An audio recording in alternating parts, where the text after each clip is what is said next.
Welcome, everyone, to DEI After 5, the show that focuses on topics across diversity, equity, and inclusion with some of the brightest minds in the industry. Here's your hostess, inclusive culture curator, and coach, Sacha Thompson. Hey everyone, and welcome to this week's episode of DEI After 5. I have been looking forward to this one because this one speaks to my soul when I tell you. Okay, so if you know anything about me, I have always been a questioner of authority. I have been a disruptor.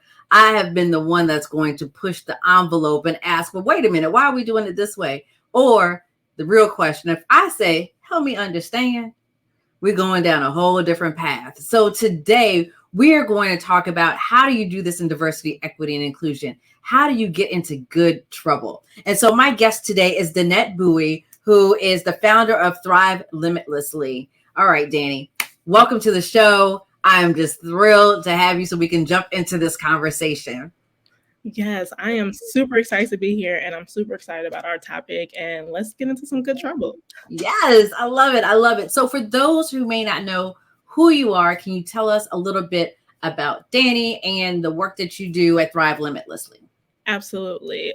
So Thrive Limitlessly was founded a couple of years ago, and it actually is a two-line of business. So I actually help people who are thinking about making a career transition from like education, nonprofit, government into the tech or corporate sector. And then also I support businesses, tech startups, educational institutions who are also interested in investing in starting their DEI team, starting their strategy, helping them think about, what does good trouble and the work actually looks like, and helping them to envision DEI in their cultures. And so super excited to be here and just talk about this work. I love it. So let's talk about good trouble, right? So, our now ancestor, John Lewis, was famous for this phrase of, it's time to get into good trouble. It's time to get into necessary good trouble. And it's one that the first time I heard it some years back, I was just like, yeah, that's what he said, right? Because it's not just getting into trouble for trouble's sake. It is trouble with a purpose. It's pushing the envelope, right? And really trying to call to action things that need to be moved, right? Need to be changed, laws shifted, policies, procedures, all of those things. So when you talk about good trouble, like what do you mean by that? Yeah, I think for me, it's standing up for what you believe in to inspire change of policies, change of systems, like the hiring system, the education system, the criminal system. Like, to me, I think, like you said, it's asking those tough questions or asking things that people are probably thinking about, but afraid to actually ask. And so I think when people are good stewards of trouble and good trouble, I think that's the line of thinking that I have. It's pushing the bounds, right, of people's limitations, even around inclusion and belonging work. It's pushing people into areas where they might feel a little bit discomfort with. And so to me, I think as a DEI practitioner and having worked at several tech companies and education institutions, I've always had that line of thinking of, why are we taking, the easy way, right? Like, there are so many other things and processes and people that are being impacted or not even being considered as part of this conversation. And so that's always really been my line of thinking. And I truly ascribe to that. But one of the challenges that comes with good trouble, particularly in diversity and inclusion, is you have so many leaders, and I'm going to do that with air quotes, that believe the status quo is the way, like, we've always done it this way. So this is the way that we need to continue to do it. And when you push against that, or you question the status quo, you're then seen as I started at the top, a disruptor, you don't respect authority, all the other things that I've been told about myself, right? And so how do you do that in a system that isn't trying to change? Yeah, yeah. I think deep relationships in DEI work is so important. I think you can shout to the rooftop, and I think it's, and I think people will look at you. Not that they will listen or hear what you're saying, but I think the variable is the relationship. And I think as part of creating that relationship, it's important to like understand what their aspirations are, what their goals are, and how you might be able to, as a DI practitioner, integrate into existing work streams and what is important to them. I also think it's about like understanding what might be blind spots for this person, or what are areas that maybe make this person uncomfortable. Is it talking about the Black and brown people on their team? Is it talking about some of the systematic things that's happening on the team, looking at attrition, hiring, like what makes this person uncomfortable, and you kind of being that source of truth and you helping them to kind of like understand just their shortcomings, helping them understand, what they might be able to do to continue to advance change. What does that look like? And sometimes they just want you to show up and tell them what to do. Right. So I think understanding that leader and the dynamic, and if they want you to tell them what to do, or if they're going to be an actual thought partner and you all kind of come up with a plan of action together. And so I do think, and I've kind of been questioning myself too, like, do I have an issue with authority? Like what is it about me that continues to like maybe get me a little bit of trouble? And I think it's about like just speaking my mind and like asking the tough questions and asking the questions that, or things that we're probably all thinking about but not saying. So I do think it's about deep relationships in our work.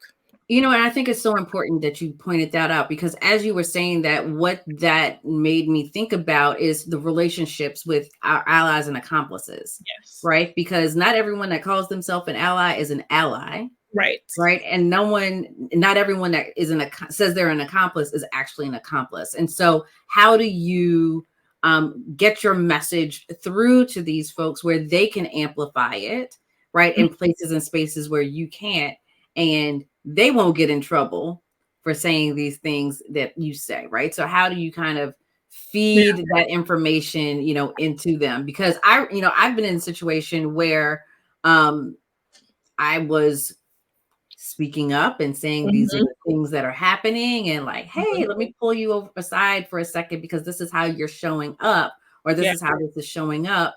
And then the next thing I know, I'm being called a bully. Yep. Or the master manipulator.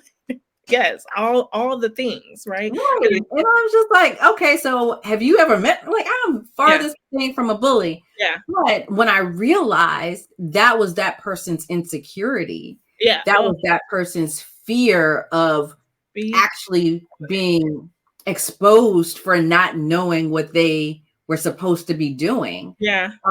That's when all of that started to kind of come out. Right. Yeah. And so again, it goes back to those relationships and understanding who are your true allies, who are the true accomplices in this work, who is willing to risk something, right, to get into good trouble on behalf of you and the greater cause. Right. Right. Yes. Like that, I think is such a key point in this. And the other thing that you said, and it just made me really think about, was it's a phrase that I've been using a lot lately, which has been, how do you sneak in the vegetables? Right? Like, how do I get you to do this thing and you not even realize that you're doing this thing, or you taking it all in? Right. And so that's been another way that I've been kind of getting into good trouble, is I'm going to teach you about this. And in the midst of it, I'm sneaking in some of these diversity and inclusion vegetables. Yes. Right. We're getting some broccoli and we're getting some Brussels sprouts and we're getting some carrots in here. And you just think it's a wonderful, beautiful dish, right? That's nourishing to your soul. I love it. I love it.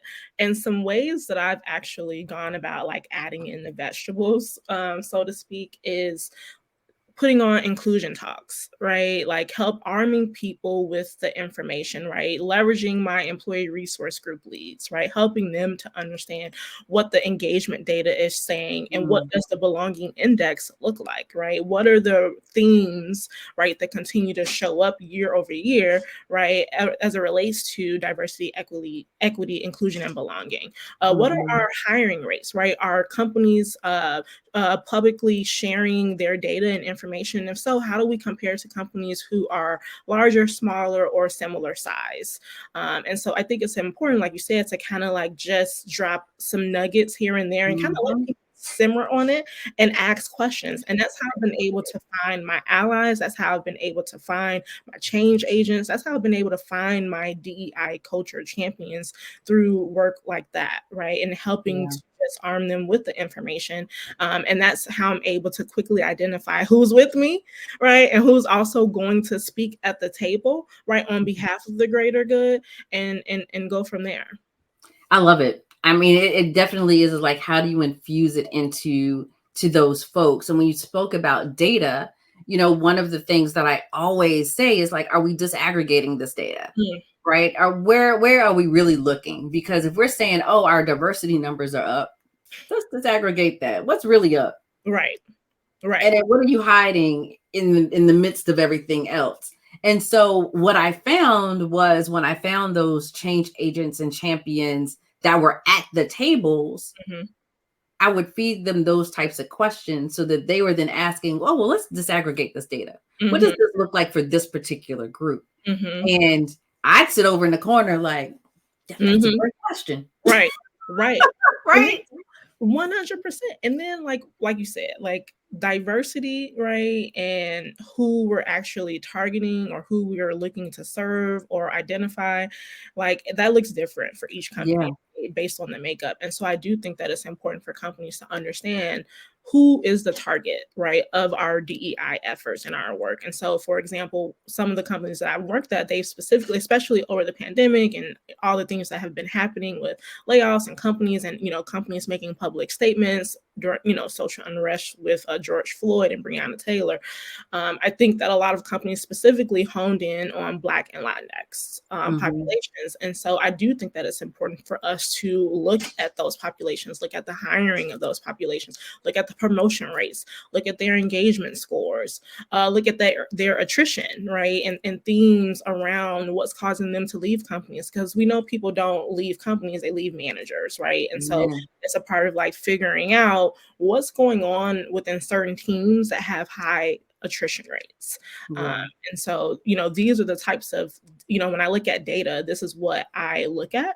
And this is what I go into quarterly business reviews with my executive leaders to talk about. I talk about the things that they, you know, that are probably uncomfortable, because it's essentially us telling them that, hey, the makeup of your organization, right, there's an opportunity here, right? And so, you know, of course, they have, you know, things that they need to do around, you know, execution, meeting, you know, investors, right, their demands, and, you know, there's a lot of different things that are pulling at them. And so part of my work is trying to help them understand the importance of DEI and why this work is important and meaningful, and how I need them to show up in this work and to help.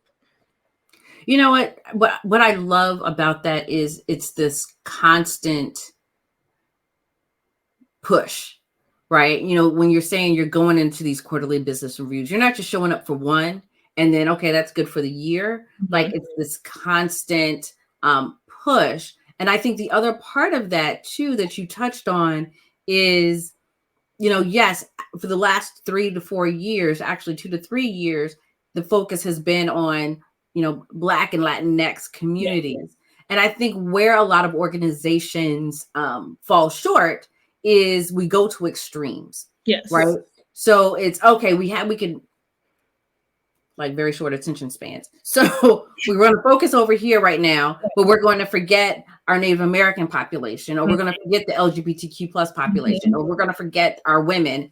And it's like, there's a such thing as intersectionality. I know it's a bad word in certain states right now, but there are intersectional identities. And so when you look at your efforts holistically, right? And you're looking at these numbers at these intersections as well, Mm-hmm. no one's going to feel like you've dropped the ball on their issue because it's not the flavor of the day. Right. Yeah, or Right. their flavor of the month, right? Right. Us, because we also tend to over-index on programming, on initiatives when it's Pride Month, when it's Black History Month, when it's Women's History Month, right? And it continues to be a cadence, right, every year of when these things or when initiatives become visible, right, to executive leaders, right, because there's teeth behind it, right, because there's a month, right, dedicated to it. And so I do think that it's important to continue to advocate not only for Black and Latinx, but all of the groups. And I think one way that you go about doing that is by understanding what is the makeup of the company.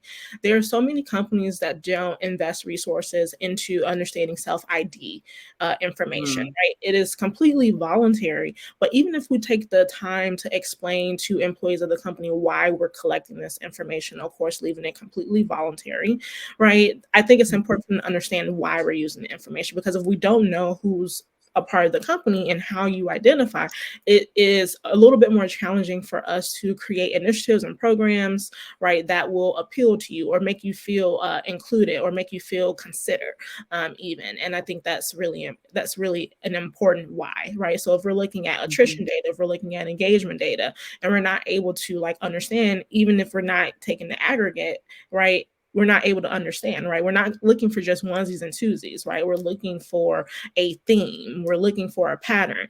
And in order for us to be able to use that, we need people to feel comfortable and safe with us leveraging this data to push these initiatives forward.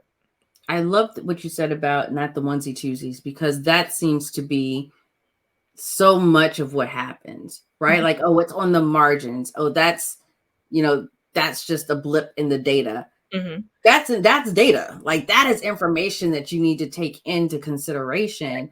And actually, that's probably the data that needs to be centered in everything that you're doing. So, I really appreciate that. The other thing I want to ask you, so, you talked about some of the programs having teeth and the data creating some of those teeth. What else can organizations do to make this work sticky, right? Again, so programs, as you said, once I love this time, when it's early part of the year, because you have February, Black History Month, and you go into Women's History Month, and it's like, okay, we're going to drop all the Black stuff, and now we're going to focus on women. And I'm like, but you know that there are Black women, like, there's a whole group of Black women. And so how do you make this sticky so that it's not thematic? And that it's not, again, this kind of cherry picking of, okay, we're going to focus here. We're going to focus here. Yeah. I think it's totally around programmatic efforts. I think it's leveraging employee resource group to help us understand the voice and what that particular population group community is looking for in terms of support. How do they want to show up, in the company? How do they want to leverage leaders? What is their voice, right? What is their charter? What's their purpose, their plan? And how can I, as a DEI practitioner, how can I continue to help them, right? And move some of the red tape and the barriers, right, that may be impacting them from being able to accomplish their charter or their purpose. I also think it's about understanding some of the themes that's happening in the organizations and potentially proposing programs. So one of the programs that we initially proposed and that was approved was to do a Women in Product Accelerator, right, at one of my previous companies. And the reason why is that when we looked at the makeup of the organization, there were over 50% women in the organization. However, when we started to look and, really peel back the layers of the data, there wasn't very many in leadership and in management. And so part of that was, what is the solution for us to appeal and create a space for women, within the product organization. And so for me, it was about, all right, there's a need here, right? There is also a gap in leadership and management, and we have such a huge population of women in products, over 50% represented in the org. What can I do to help connect the dots so that we can develop existing talent, right? And so that we can also prepare them for roles that might be coming available in the next couple of quarters, right? And how can we also put them in front of leaders? How can we invest in sponsorship opportunities for the women in the organization? How can we continue to invest in their management skills and the development of those skills? And so I think you make this work sticky by proposing programs like this that are maybe have specific needs to an organization. Sometimes it's not a one size fit all, right? I think it's great when we're thinking about scale of DEI. Yes, we definitely want to target more, of a larger population. But I also think that making this work sticky and making the work appealing for specific audiences, sometimes I do think that we need to have specialized programs, especially if we're working towards a goal of diversity of management and leadership within a particular organization. I think making this work sticky is, again, leveraging employee resource groups. I think it's understanding who the allies are and the champions are, and continuing to meet with them and bringing them into the line of work, right? Are we having book clubs? Are we doing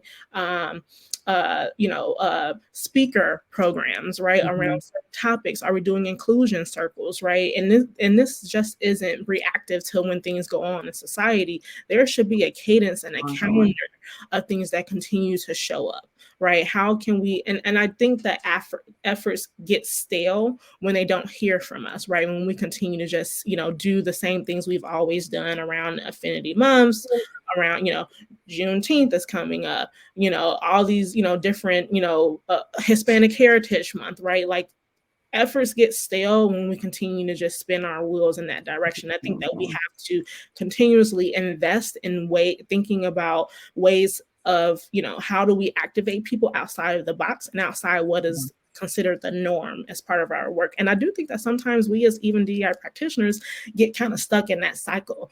I was just going to say, rinse and repeat. I was just going to say that, yes. We get weighed down, because this work is hard. And I think when you are trying to advance good trouble and when you are speaking up for things that you believe in, even against the wishes of people who might feel uncomfortable in this work, it can get tiring. However, I do think that making the work sticky is really just about understanding who's at the table with you, understanding, making sure that you're well versed in the data. And then also, just like you said, how can we, put these vegetables, in there? Sneak them in there. Yeah. So it's something you said that I want to go back to, because I think it's so important. And I say this, I've said it in several other episodes, is tying the programs to problems in the organization, right? So rather than measuring, we've had X number of programs, I don't care how many programs you've had, what has been the impact, right? How have you solved the problem that the program was created to solve, right? So if you're saying, 50% of these women are in this organization, but they're not moving up the ranks, let's create a leadership development program. And I love how you said, is it tied to promotion? Because I'm saying this needs to be tied to your succession planning. This needs to be tied to, what are the skills that need to be, gained? What are they missing in this process of getting promoted, right? Even if it's to a people manager or a people leader, what does that look like? And so how do you then create a program that allows you to solve the problem that the program was created to solve, not just say, we have this leadership women's group, right? Great. That's wonderful. But what problem are you solving? Because there should be some metrics that say by the end of X time period, this is the number of people, this is the number of women that have gone through the program, the number that have been promoted, the number that are now, all of that. And so I appreciate you saying that, because I think that's one of the places where organizations truly do fall short. They check the box on the program, but don't tie it into the system, right? To dismantle that system. And again, that's good trouble. Right? We're disrupting the status quo that we've always done it this way. No, you don't always have to do it this way. So I appreciate you using that as an example, because that is exactly where I think we need to push. And, I was going to ask you, what are some ways that people can continue to be in good trouble? And that's a great example. It's creating programs and in creating opportunities, changing policies and procedures that are hindering inclusion. Yes, 100%. I also think it's about accountability, right? And that's one of my favorite words. Promotions, when we talk about attrition, and when we talk about, hiring rates and who's getting through the funnel, who's actually being hired. I think part of it is, what is our plan, right? Like what, and I know DEI goals is, kind of like, a myth or unspoken thing that you shouldn't really say, but what are, our 3-year aspirational goals? What do we aspire to look like one day, right? And, are we moving the needle around underrepresented talent? Are we moving the needle around, promotion and, engagement, developing, belonging? Like, how are we going to measure our progress, right? If we don't have set targets or aspirations. And I think part of that is when we go in these rooms, when we're going into our quarterly business reviews, when we're talking about the engagement surveys and that data and making meaning of it and telling the story and the narrative behind it, the only way we're going to be accountable is if we do set, 3-year targets. Absolutely. Or what do we want to look like in the future? There are companies making statements that by 2030, we're going to be, X, Y, and Z, right? Listen, I ain't naming no names. And I'm not going to say if I worked at this place or not. But when you say you're going to increase your executive leadership by 100%. Yeah. And I'm like, you ain't got but one. Right? So let's be honest about what we're really trying to do and accomplish. Exactly. And what you said about, we don't create these diversity goals. I think that's a cop-out, honestly. I mean, I think that is a way to get around it. I truly believe that every department needs to have a diversity goal that is not tied to butts and seats. I agree. How are you impacting the bottom line, your customers? How are you reaching out in the community? All of these things, it's part of the company DNA. It should not be the responsibility of the one person that's leading DEI with no budget and no staff. 100%. And I think that DEI inclusion work also has to be considered as part of the values. When you talk about culture work, like the DNA of the company is the values. It's the norms, it's the behavior that's associated with how we show up at fill in the blank, XYZ, whatever company you work at, right? And I think part of that has to be considered in that culture, right? And the values, right? And if you don't have a value, right, or norms associated with inclusion, allyship, belonging work, then how are we even going to shape our culture, right? And how are we going to advance the work of DEI and get into good trouble if we're not even setting up ourselves for success in that area? I think that's so important. Yes, because child, don't get me started, because I'm like, that's where accountability really starts, right? How is it tied to your goals as an individual, as a leader, right? How is this tied into the value system? And then how are you compensated for that? Oh, now that's a conversation. Woo! Okay. Because I'm like, if you ain't hitting your goals, you ain't getting no money. That's Now that's the stuff that companies don't want to talk about. It's not at all. It's been, said on LinkedIn here and there, said in a workshop there, but no, I don't see any leaders standing. I will continue to stir that pot. Yes. I will continue to stir that pot. Yes. So Danny, how in doing all of this and getting in trouble, because that takes work. It takes work to get in good trouble and stay out of bad trouble. It's like doing a double dutch some days. You're right. Am I gonna jump in today? Okay. It's like playing double dutch. Oh Lordy. So what do you do to take care of yourself? Like, how do you fill your cup and continue to stay on this path? Yeah, I think that's such a great question. I have an entire wellness routine. I go to acupuncture. Oh.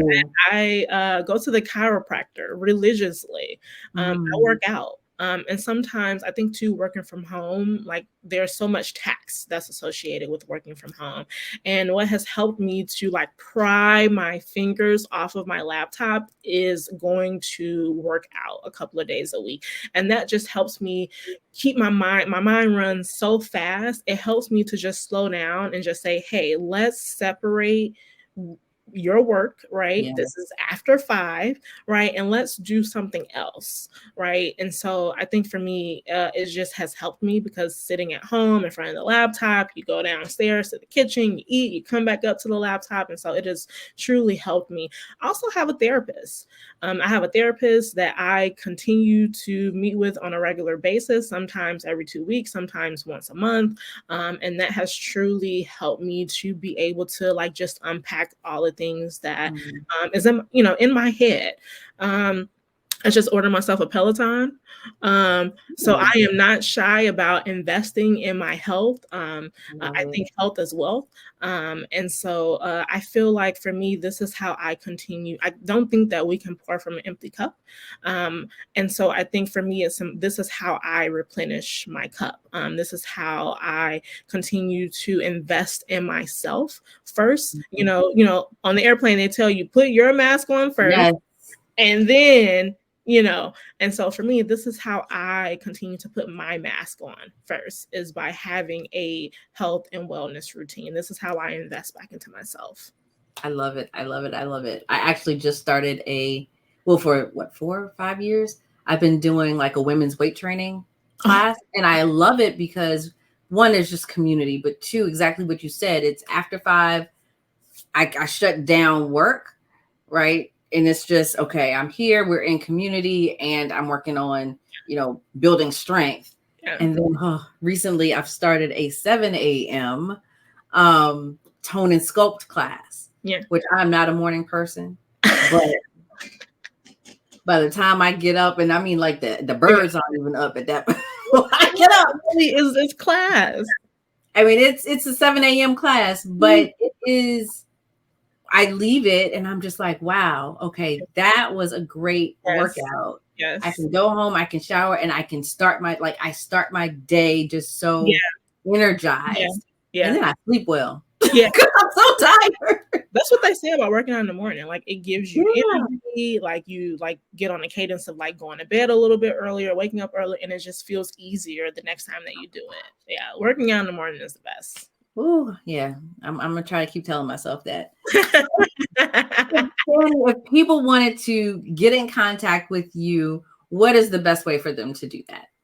Please, please, please check out my website. It's www.thrivelimitlessly.com. You can find me across social media, on Instagram at Thrive Limitlessly LLC, on both Facebook, Instagram, as well as LinkedIn.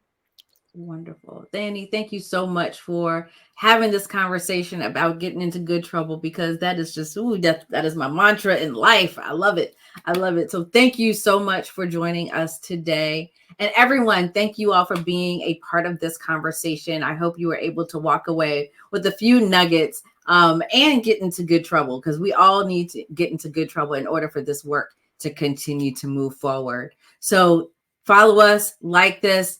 Follow us right here on YouTube or wherever you find your podcast, and like, share, subscribe.